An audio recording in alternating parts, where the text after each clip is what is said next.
sebagai mahasiswa mengenai kondisi politik di Indonesia. Di sini aku bersama narasumber pertama aku, yaitu Anya. Pertama-tama, sebelum kita masuk ke pembahasan, kita harus tahu dulu tentang apa itu ilmu politik. Ilmu politik adalah ilmu yang mempelajari tentang bagaimana cara untuk memperoleh, mempertahankan, dan menggunakan kekuasaan dalam berbagai bentuk. Kekuasaan itu sendiri dapat merujuk pada pengaruh yang dimiliki individu, kelompok, atau institusi dalam mengendalikan keputusan politik yang memengaruhi kehidupan masyarakat.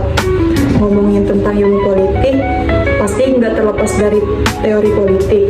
Nah, teori politik sendiri adalah suatu kumpulan gagasan atau konsep yang digunakan untuk memahami berbagai fenomena politik, termasuk bagaimana kekuasaan dijalankan, bagaimana kebijakan dibuat, serta bagaimana hubungan antara individu, negara, dan masyarakat terbentuk. Aku mau nanya nih ke Kania, kenapa sih ilmu politik itu penting dalam kehidupan sehari-hari, bahkan bagi orang yang tidak terlibat langsung dalam dunia politik? Nah, di sini menurut aku, ilmu politik itu penting dalam kehidupan sehari-hari karena mempengaruhi hampir semua aspek kehidupan kita, seperti kebijakan publik, hukum, dan juga pengelolaan sumber daya.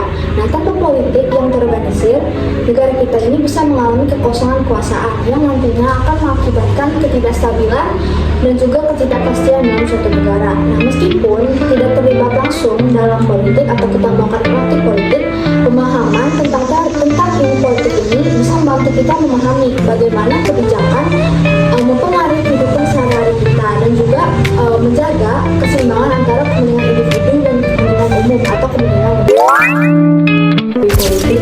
Oke, kan seperti yang udah dijelaskan oleh host tadi tentang teori politik. Di sini aku akan menjelaskan ada 3 teori politik. Yang pertama adalah teori politik empiris. Nah, teori politik empiris ini adalah sekumpulan generalisasi yang menghubungkan konsep-konsep yang memiliki hubungan sebab akibat atau non kausal dengan tujuan untuk menjelaskan bagaimana fenomena politik yang terjadi. Kayak contohnya nih, teori ini bisa digunakan kita untuk memahami bagaimana cara pemerintah bekerja, pencegahan pengambilan keputusan atau menjalankan kebijakan.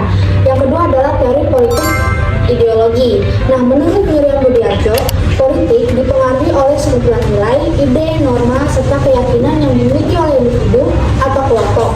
Berdasarkan hal tersebut, mereka menentukan sikap terhadap peristiwa dan masalah politik yang dihadapi, yang pada akhirnya mempengaruhi perilaku politik mereka. Yang ketiga adalah teori politik modern. Nah, di sini teori politik modern itu ada 3 pandangan menurut ahli. Yang pertama adalah Thomas Hobbes.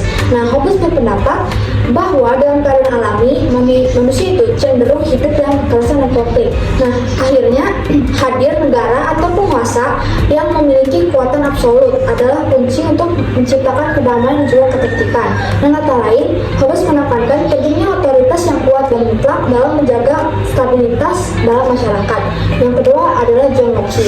Nah, menurut Locke menekankan bahwa kekuasaan negara harus dibatasi dan bahwa rakyat memiliki hak untuk menggulingkan pemerintahan yang melanggar hak-hak masyarakat. Nah, jadi negara itu seharusnya melindungi hak-hak kebebasan individu atau hak masyarakat, bukan malah mengekangnya. Yang ketiga adalah menurut Montesquieu. Nah, Montesquieu mengusulkan prinsip pemisahan kekuasaan jadi menjadi 3, yaitu legislatif, pembuat undang-undang, dan eksekutif yang melaksanakan undang, dan juga yudikatif sebagai penafsir. Nah, itu dilakukannya agar mencegah terbentuknya tirani. Jadi nggak ada nih satu cabang kekuasaan atau dominan dan bisa disalahgunakan.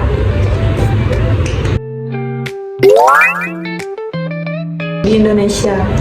Oke, mungkin aku bakal bahas ada 2 teori di sini yang mau dijelaskan tadi. Yang pertama adalah tentang teori politik empiris. Nah, salah satu contoh yang berkaitan dengan kondisi politik Indonesia adalah terkait kebijakan Omnibus Law pada tahun 2020. Nah, jadi pada saat itu pemerintah Indonesia mengeluarkan Omnibus Law untuk menyederhanakan regulasi dan juga menarik investasi. Namun, kebijakan ini menuai kontroversi karena dianggap dapat merugikan hak pekerja dan melanggar lingkungan.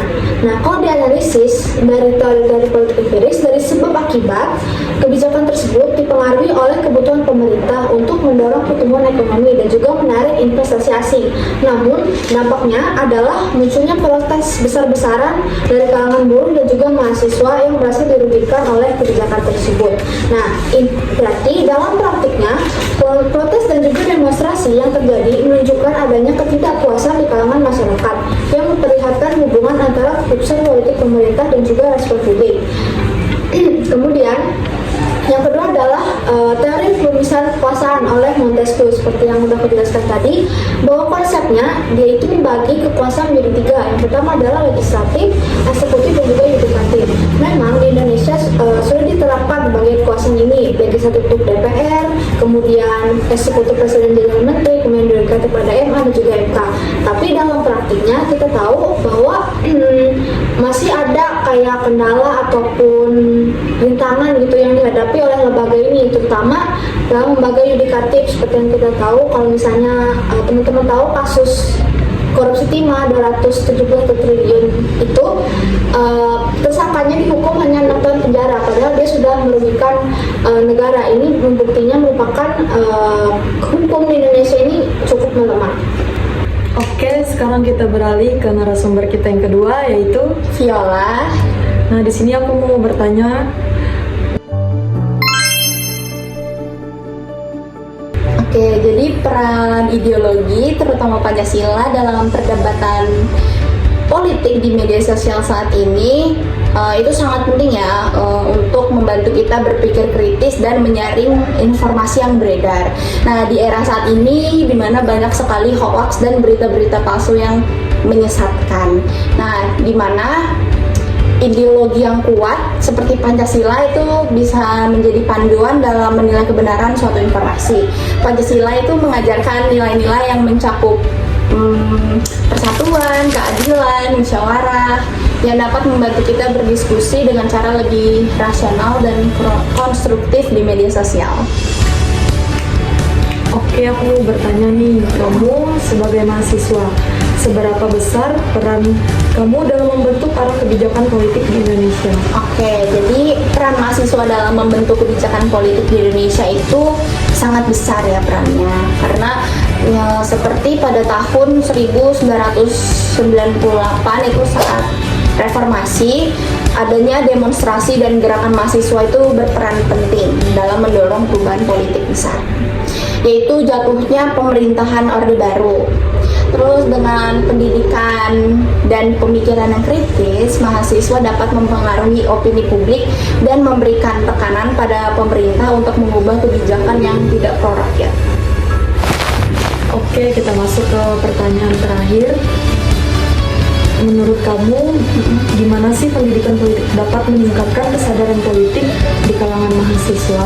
Ya, oke. Jadi pandangan aku, karena aku juga sebagai mahasiswa FISIP, tentu saja kan kita itu di kelas ada mata kuliah untuk pendidikan politik, ilmu politik gitu kan. Kalau pandangan aku sebagai mahasiswi, pendidikan politik itu dapat membantu kita mahasiswa untuk memahami isu-isu politik. Terus kita juga dapat berpartisipasi aktif dalam proses politik.